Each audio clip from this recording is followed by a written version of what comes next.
This is what you'll see on the ballot come November 7th. Question 3 asks voters, do you want to create a new power company governed by an elected board to acquire and operate existing for-profit electricity transmission and distribution facilities in Maine? That may sound complicated, and it is. There's a lot to unpack here. That's why the I-Team is working to cut through the noise to bring you the facts and what's still unknown about this proposal.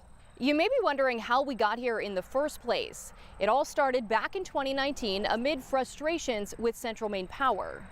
Reporting by the CBS 13 I-Team prompted a state investigation into CMP, which found the company mismanaged the rollout of its new billing system, causing tens of thousands of billing errors. That's when former Democratic lawmaker and outspoken CMP critic Seth Berry began calling for change. We couldn't do any worse than what we have now. It's the right time because Mainers are fed up. After lawmakers passed Berry's bill in 2021, hoping to put it on the ballot, Governor Janet Mills vetoed it. I share the frustrations surrounding the service and performance of Maine's current largest utilities.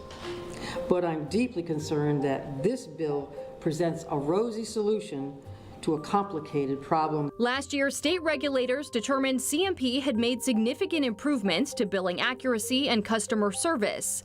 Still, the fight for public power continued. Today, we are here to take back our money and to take back our power. Last fall, supporters gathered enough signatures to put it to you, Maine voters. If Mainers vote yes on question 3, they'd make history.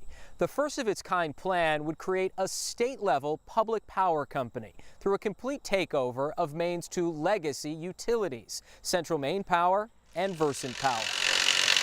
A yes vote would form the Pine Tree Power Company that would still be tasked with operating, maintaining, and upgrading the power grid. To do that, Pine Tree Power would buy out all of CMP and Versant's assets. And while it's still not clear how much that will cost, the new utility would pay for it by borrowing billions of dollars against future revenue. Pine Tree Power supporters say as a nonprofit, it could qualify for lower interest loans that would be paid back through ratepayer revenue with no taxpayer dollars being used. Pine Tree Power would be independent of the state and instead be operated by a 13-member board. 7 members would be elected by Maine voters. They would then appoint another 6 members who have been labeled as expert advisors. To run the grid and continue supplying electricity, the board would also be tasked with appointing Pine Tree Power's senior leadership and hiring a private grid operator to oversee the day-to-day operations like billing, metering, and customer service. That operator would be chosen through a competitive bidding process, and the new utility would still be overseen by the Maine Public Utilities Commission. If Mainers vote no, they're choosing the status quo. Everything would stay the same. Since utilities are complex, here's what that looks like. Right now, you get to choose who supplies your power, but not who delivers it.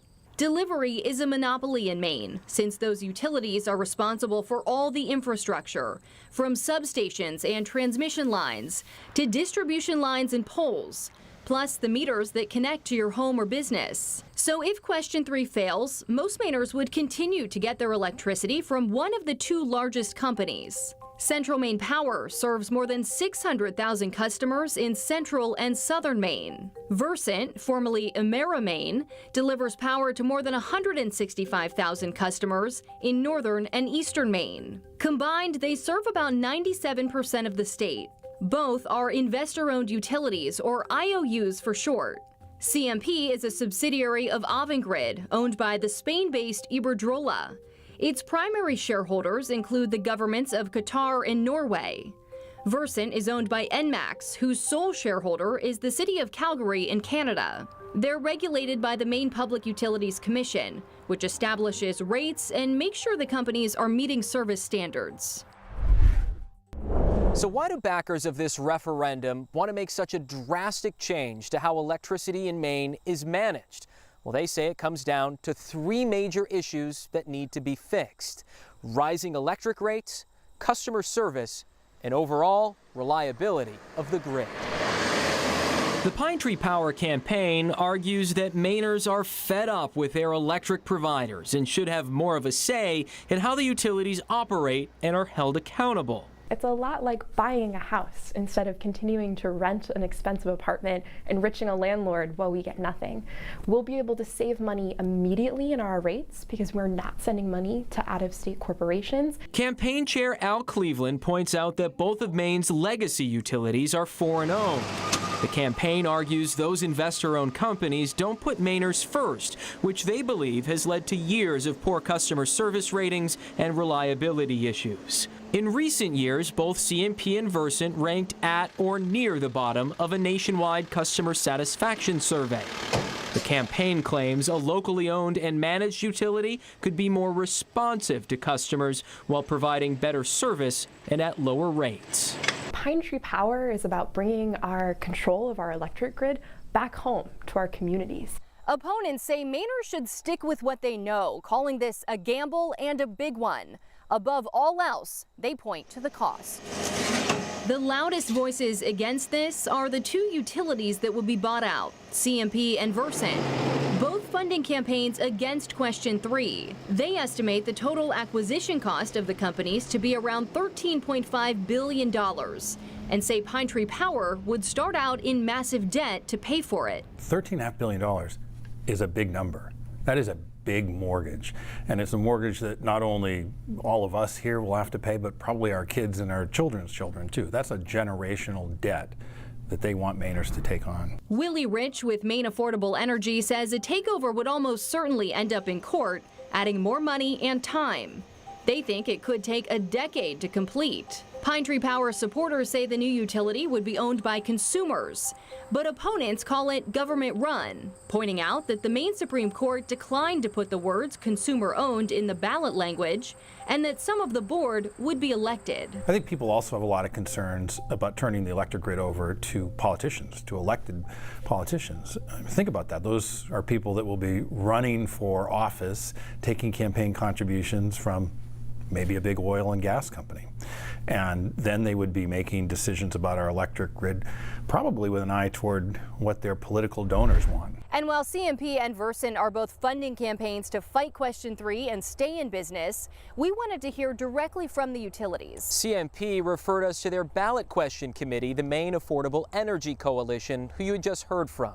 Versant Power did agree to an interview. Here's some of what their spokesperson had to say. There are consumer-owned utilities that do a terrific job for their customers, and there are also consumer-owned utilities that don't do a very good job. But turning an investor-owned utility like Versant Power into a consumer-owned utility is not going to automatically change the utility's performance, its prices, or anything that really matters to customers. Consumer-owned utilities, or COUs, aren't new to Maine. There are currently 9 spread out all across the state, including right here in southern Maine. Some are cooperatives, others are municipally owned. The I-Team spoke with Kennebunk Light and Power back in 2020. We're one of the least expensive utilities in the state of Maine. When you remove the islands, which generally face higher costs, Maine's COUs are less expensive than CMP and Versant. Right now, Kennebunk Light and Power is less than half the cost of CMP. Versant's rates also more than double that of the utility in Holton. We have no dividends to pay to shareholders, stockholders.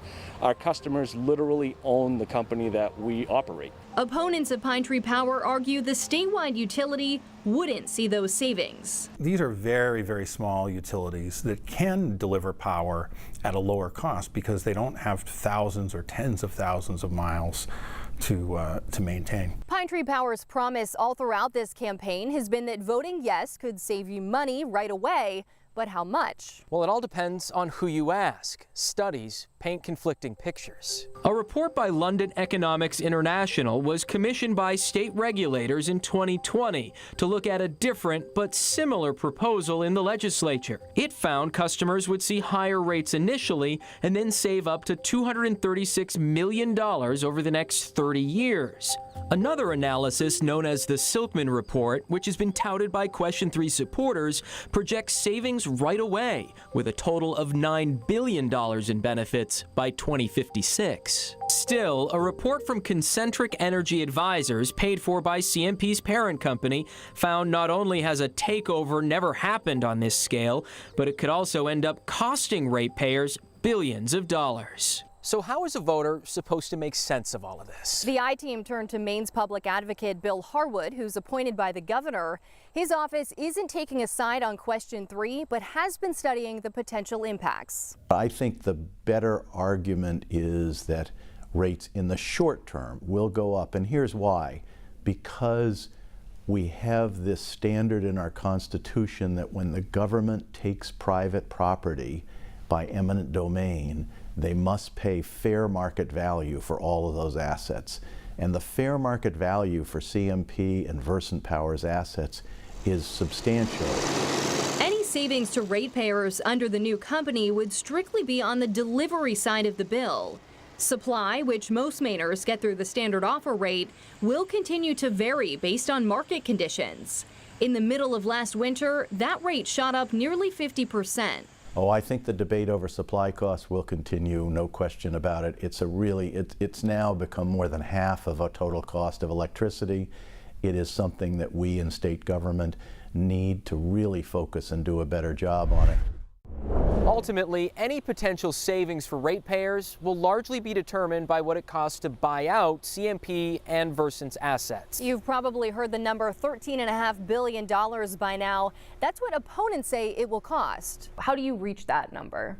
Utilities are valued based on the value of their assets multiplied by a factor. So for example, if you wanted to go buy out Hannaford, they wouldn't just add up the price of all the loaves of bread and the gallons of milk and say that's what Hannaford costs. There's more to it than that. There's the building, there's the business. According to each company's most recent filings, CMP is worth $4.16 billion and Versant $1.24 billion, adding up to a total of $5.4 billion. As you heard, that's then multiplied by a number that will likely be decided by the courts. For example, if that number is 2, the buyout would cost $10.8 billion. Again, opponents say the total could be as high as $13.5 billion. Supporters believe it will be less than that. What is the real number? That's a really great question. The real number will be decided through a negotiation process between the Pine Tree Power Board of Directors and the utilities. If they can't come to a decision, that decision will then go to the Maine Superior Court and then the Maine Supreme Court. It's a giant, giant amount of money no matter how you slice it. So what exactly would this new utility be buying from CMP and Versant? Well, it includes infrastructure like this substation, which is used to deliver electricity to your home. On CMP's side, as of the end of last year, the utility owned around 660,000 distribution and transmission poles. On them are a combined 27,000 miles of lines. Those lines lead to 240 substations, as well as 275,000 transformers. And to service that entire network, CMP owns about 150 utility trucks that linemen can use. In Versant's network, electricity is delivered to homes with the use of 216,000 poles, which carry about 7,600 miles of line. Those lines lead to 122 substations and 70,000 transformers, which are all served by 69 bucket trucks. Those are the largest assets involved in a buyout, and in many communities, like right here in Lewiston, this infrastructure tops their tax base. Right now, Central Maine Power is one of Lewiston's top 2 taxpayers, making up more than 7% of its tax base. Opponents question whether that tax money might stop flowing to local cities and towns. But the I-Team looked through the full text of the Pine Tree Power proposal, which says the company is subject to property taxation pursuant to the laws of the state and must pay property tax in the same manner as an investor-owned transmission and distribution utility. The state, however, would take a hit. The fine print says Pine Tree Power's income would be exempt from all taxation. According to the Office of the Public Advocate, the two utilities currently pay approximately $3.4 million in state income taxes and $13 million in federal taxes. And what about the workers? Central Maine Power and Versant employ hundreds across the state. Supporters of this referendum say they don't believe much will change. Right now, CMP's workforce stands at around 1,000 people, while Versant's is at about 530. At both utilities, many of the workers, including linemen, are union members and have expressed concerns about what a buyout would mean for their jobs. So the union representing Maine's electrical workers, the IBEW, which represents more of Versant Power's workforce, is strongly opposed to the Pine Tree Power effort. And a number of other Maine local unions, including the AFL-CIO, also are opposed. They're concerned about the uncertainty that this is going to create for their future. And I think it's bad for Maine, and Versant Power thinks it's bad for Maine, that we create this uncertainty for a workforce that we need so badly to provide safe and reliable power across the state. The Pine Tree Power campaign says while CMP and Versant's top management would not stay on, it is committed to keeping all of the other workers in their current positions. And the proposal actually includes offering retention bonuses to get them to stay. They also claim because the new utility would be managed by a private company, union members wouldn't lose any of the labor rights they currently have. And the reason we have the private management company to be running the workforce is because we wanted to make sure that IBEW would continue its right to strike, continue its ability to organize, and to strengthen protection for workers. We believe we'll see that. Speaking of that private company, they'll be hired to run the day-to-day operations of the proposed new utility. And according to the fine print, there could be more than one hired in different parts of the state.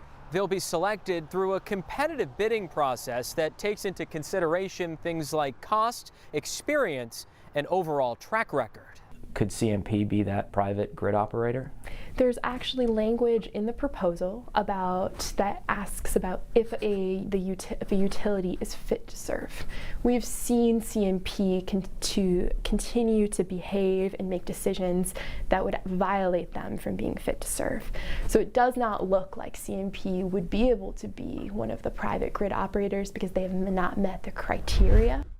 Looking across Maine and all across the country, 1 in 7 Americans is served by a public power utility.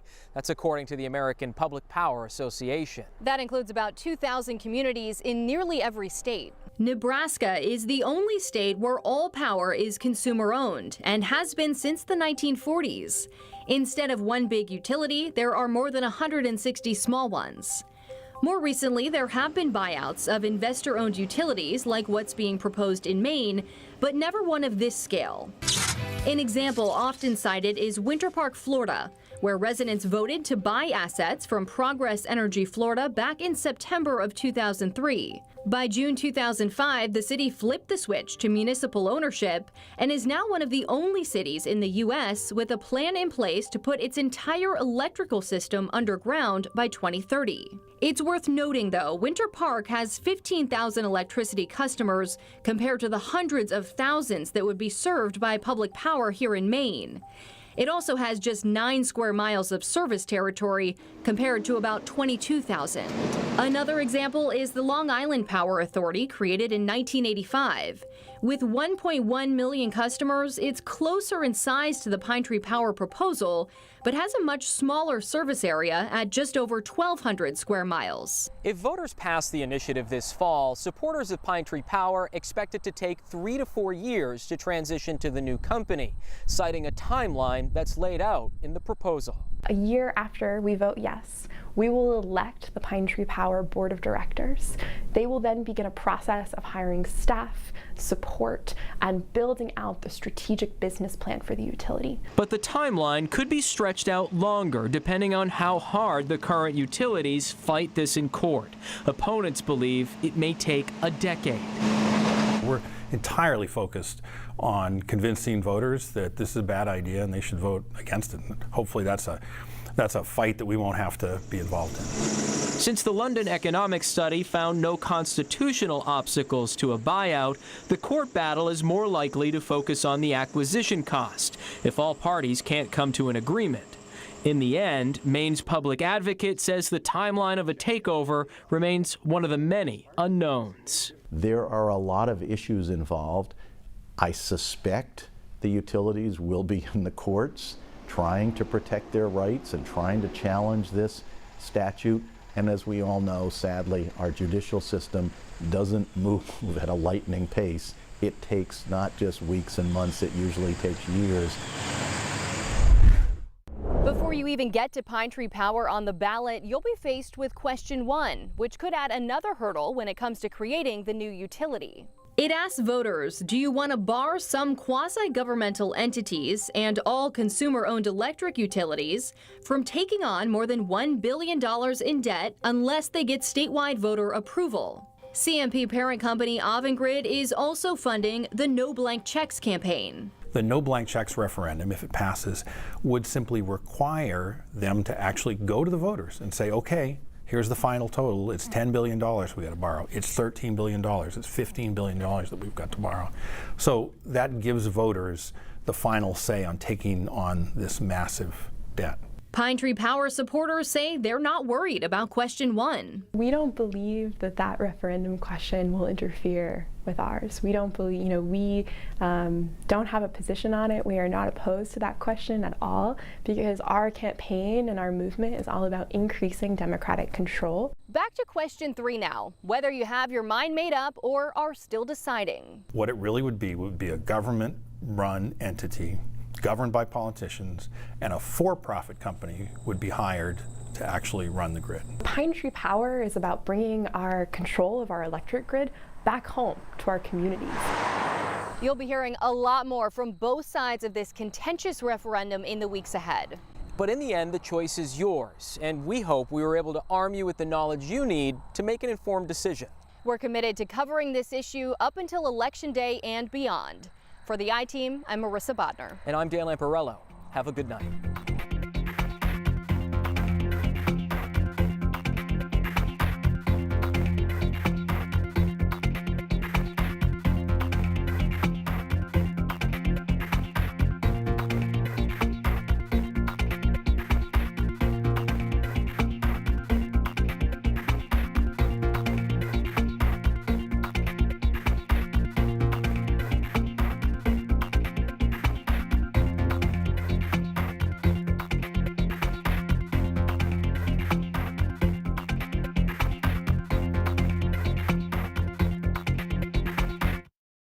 Well, we're not looking at any troubles for the nighttime tonight. If you are planning to step outside, we're looking good. Mainly clear skies expected. Temperature is going to be on the cooler side. We're looking at upper 40s to low and